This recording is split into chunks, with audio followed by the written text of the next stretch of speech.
Karena kagak ngerti bahasanya, maka saya ubah dengan bahasa Indonesia. Sudah sepantasnya lah kita panjatkan puja dan puji syukur kita kehadirat Allah Subhanahu atas segala rahmat dan nikmatnya yang tak pernah putus kepada kita. Sholawat serta salam semoga selalu tercurah, semoga selalu terlimpahkan kepada Habibinal Mustafa Nabiuna Muhammad Sallallahu Alaihi Wasallam, alladzi qad sallama ummatahu minaz zulumati ilan nur wa min akhlaqil mujtami'is sayyiati wa min ilal akhlaqil hasanati, yang telah membawa kita dulu dari zaman jahiliyah, dari zaman kegelapan hingga saat ini menjadi zaman yang terang benderang hingga saat ini, yaitu al-Islam.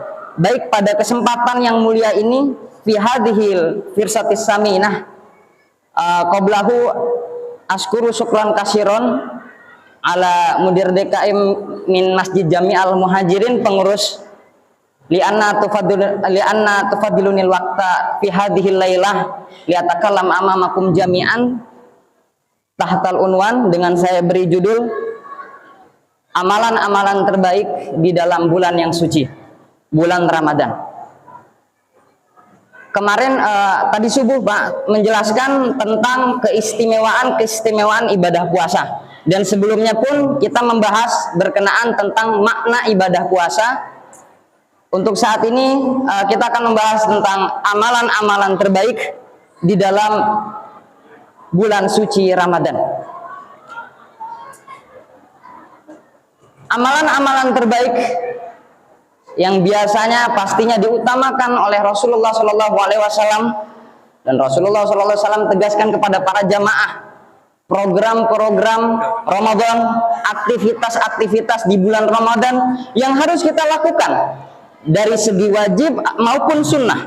Nah, saya akan memberikan 5 amalan-amalan yang terbaik di dalam bulan suci Ramadan, berkenaan apa yang telah Rasulullah sampaikan kepada para sahabatnya dan menegaskannya untuk menjalankannya ya di dalam bulan yang suci ini. Yang pertama adalah meningkatkan sholat. Sholat itu kan masih umum Pak, sholat itu masih umum, jadi kita tidak tahu wajib apa sunnah ini. Jadi meningkatkan sholat, jadi mengarah kepada wajib maupun sunnah. Jadi kita tingkatkan sunnahnya juga di dalam bulan Ramadan, karena sholat itu adalah situasi, kondisi di mana momen kita bertemu dekat kepada Sang Tuhan. Karena pada saat itu kita sujud, kita ruku. Sholat itu ibadah. Kita diciptakan untuk sholat, kita diciptakan untuk ibadah. Sholat itu ada sujudnya, ada rukunya, dan sholat itu salah satu bukti bahwasannya kita menyembah Allah, bahwasannya kita adalah hamba Allah. Maka sholat itu sangat penting. Maka meningkatkan sholat berarti masih umum, mengarah kepada wajib dan sunnah. Sunnahnya ada rawatib, ada yang mutlak, ada duha, ada yang lainnya juga tahajud. Nah, sekarang kita tarawih, ada witirnya. Yang sunnah rawatib ada berapa? Ada 12. 2 rakaat sebelum subuh, 4 rakaat sebelum duhur, 2 rakaat sesudah duhur, 2 rakaat setelah maghrib, 2 rakaat setelah isya. Ada yang hampir sejenis rawatib, tapi tidak dikatakan rawatib mutlak. 4 rakaat sebelum asar, dan di sana ada di dalam hadisnya dijelaskan. Setelah itu, ketika yang pertama, amalan yang pertama adalah meningkatkan kualitas sholat. Setelah itu apa para jamaah sekalian? Yang kedua, setelah kita meningkatkan ibadah sholat, yang kedua adalah dengan kita sering berinteraksi dengan kitabullah, dengan Al-Quran. Biasanya kan kalau misalkan di dalam bulan puasa itu kan ajang-ajangnya untuk menghatamkan Al-Quran, ya kan? Ada yang sebulan 3 kali hatam selesai, alhamdulillah. Ada yang sebulan 2 kali hatam, alhamdulillah. Ada yang 1 bulan sekali hatam, alhamdulillah.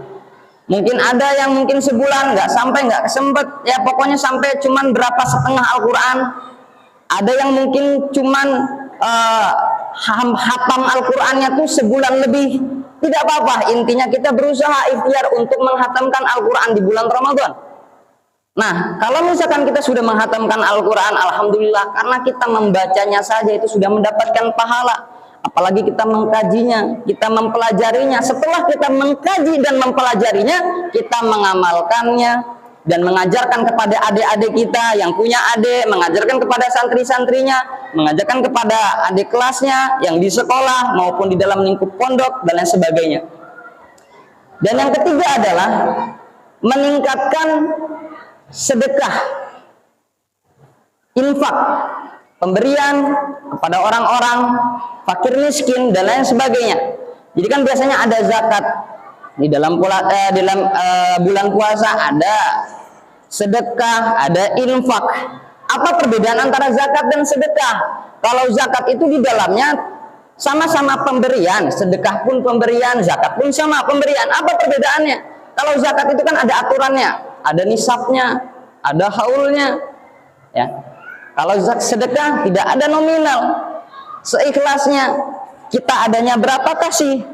Kalau kita misalkan umpama banyak, lebih kita sebenarnya ada banyak, tapi kita mau ngasihnya cuman, umpama kita ada 1 juta, kita mau ngasih gopek. Kita ada 2 juta, kita mau ngasih 3.000. Nah, disesuaikan dengan harta yang kita miliki.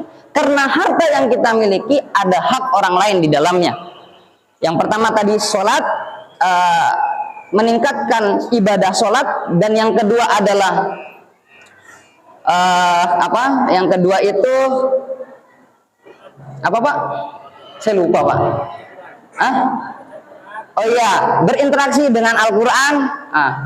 Habis itu yang ketiga, kita selalu meningkatkan sedekah kita pada para duafa dan sebagainya. Dan yang keempat, kita harus sering-sering berdoa di dalam bulan Ramadan.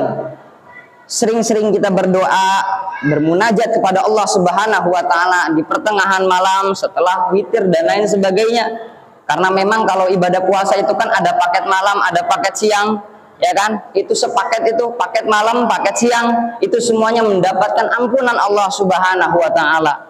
Man shoma Ramadhana, ya kan, ketika di siang hari, man qoma Ramadhana, ketika di malam hari. Dan yang terakhir adalah setelah kita berdoa, kita harus banyak-banyak beristighfar, memohon ampun kepada Allah, bertaubat. Pada bulan Ramadan ini sangat mulia sekali. Kita memohon ampun kepada Allah atas segala kesalahan-kesalahan kita yang telah kita lakukan, dimanapun dengan siapapun. Semoga bermanfaat.